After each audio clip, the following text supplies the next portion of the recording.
The Treehouse, written by NostalgicJeremy. As I look now at my children playing, I'm reminded of something from a while ago. My children are running in the backyard, climbing large oak trees, just having a good time. But this story is not a good childhood tale. This is one that sticks with me to this day. It all started about 25 years ago, when I was about 10 years old. It was a nice summer day, and I was hanging out with the other kids in the cul-de-sac.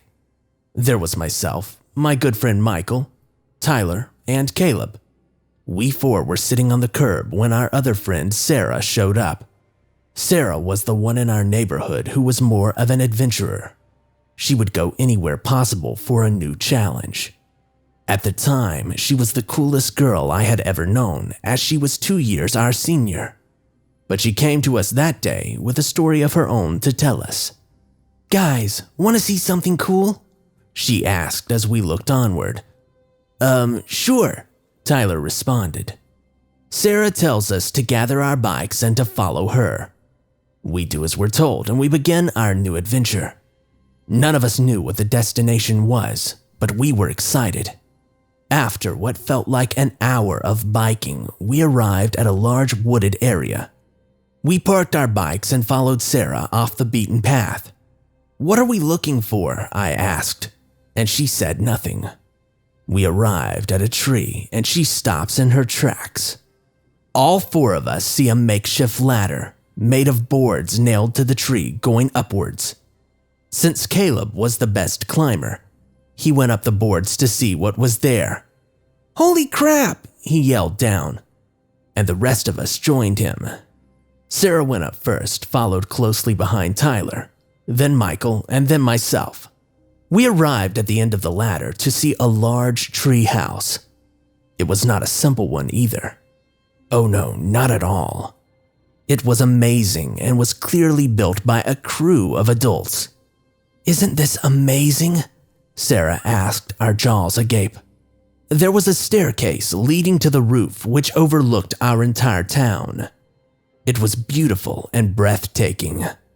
I'm at a loss for words," Caleb says, excited about this discovery. "Yeah, I was exploring and I found this. It's super cool, right?" Sarah says as all four of us boys sit down on the tree that cuts through the center. "We can't tell anyone," Michael says, and we all agree. After collecting ourselves, we climb down and ride back home. At dinner that night, all I can think about is the tree house. How amazing it was, causing me to not even eat my dinner. "Son, are you just going to play with your food?" my dad questioned me, as I was just staring at my mashed potatoes. Yeah, I was just lost in thought, that's all," I responded, and I began to eat my meal. Before bed, I think of all the fun that we can have at that treehouse over the rest of the summer. The next day, the five of us meet up and make our journey to the treehouse. We arrive at the tree and make the ascension to our desired location. Michael and Tyler brought up some of their comic books. Caleb brought some snacks. Sarah packed a drawing pad, and I brought my writing pad. We enjoyed a lazy day in the treehouse and watched the sunset from the roof. We departed and headed back home at the end of the day. That night, I read over some of what I had written from the day. It was a poem about the lazy days of summer and the joy that comes from doing nothing. I liked it so much that I hung it on my corkboard. Before bed, I planned on bringing my own drawing pad to hone my skills. The next day, everyone wasn't feeling well, so it was just going to be me going to the treehouse that day. I wasn't bothered, and I enjoyed being alone. I made the trek to the treehouse only to see Sarah's bike at the entrance to the forest. I shrugged it off and went to the tree. I climbed the ladder and I saw Sarah there alone. "Oh hey, where's the crew?" she asked, to which I informed her that they were all sick. We laughed and had a nice day drawing and making each other laugh. We sat close and drew little doodles of monsters and robots fighting. We enjoyed the drawings we made and the company the other provided. As the day began to turn into night, we went to watch the sunset. Sarah put her hand on mine, causing my heart to race. "You know, I enjoyed today. It may be my favorite day ever," she said to me, inching closer. She rested her head on my shoulder and put my arm around her. She looked up at me and we shared a kiss. "Don't tell the others," she told me, and I made the lips sealed motion. After that, I knew that it was time to head home. "Ready to go?" I asked Sarah, who stood there at the door leading to the ladder. "You know, I'm gonna stay here tonight," she informed me, and I just nodded. We had another quick peck and I climbed down. "See you tomorrow," she said as I reached the ground.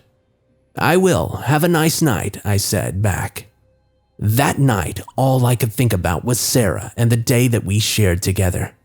In the back of my mind, I hoped that the guys were sick again so that we could have another great day. I dozed off, my mind still on Sarah. The next morning, the trio were all up and active. "Oh, hey guys, what happened yesterday?" I asked. All three of them had the same answer. "Oh, I just had a bit of a cold," or something like that. I accepted it and we made our way to the treehouse. We stopped and I saw Sarah's bike sitting alone. We parked and headed to the treehouse. We saw something strange on this day. There was a trail of a red substance leading to the treehouse. We all assumed that it was berries or something, but no one was really sure.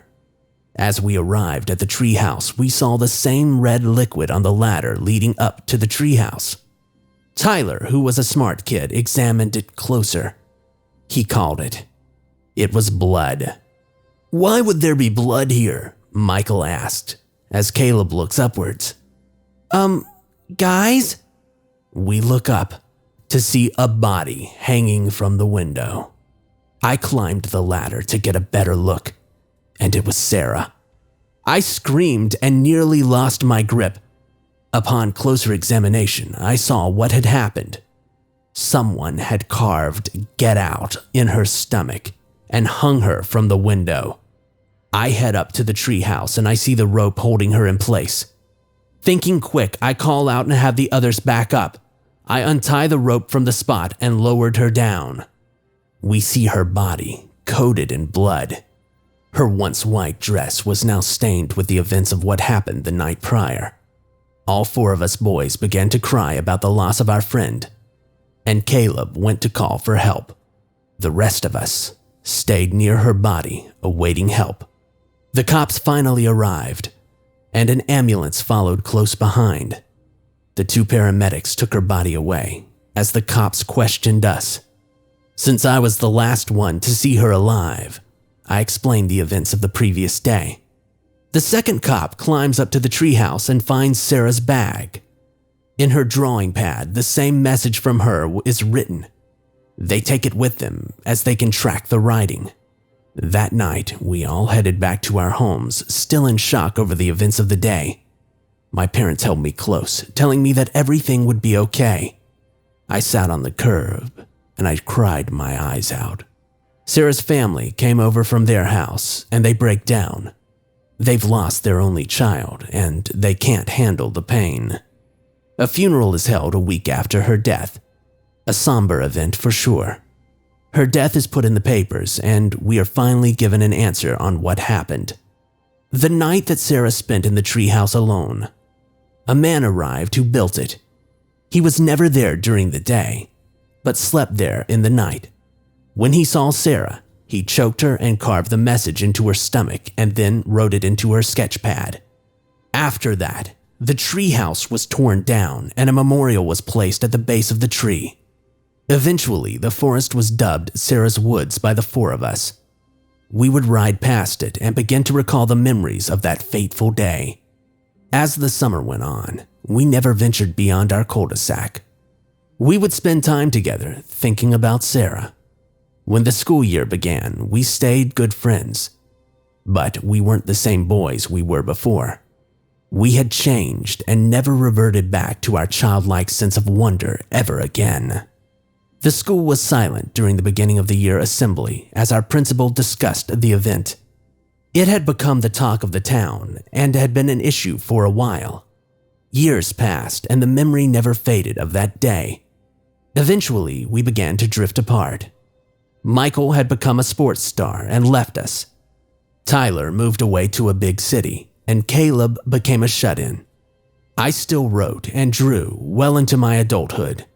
My poem about the dog days of summer had been published in a large publication, helping me gain some traction as a writer. I got married and had a family. We lived a quiet life away from the hustle and bustle of the city. And I knew that one day I would write about her death.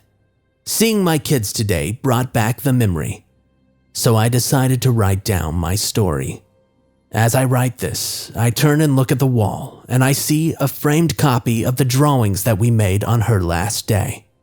I feel a tear and just smile.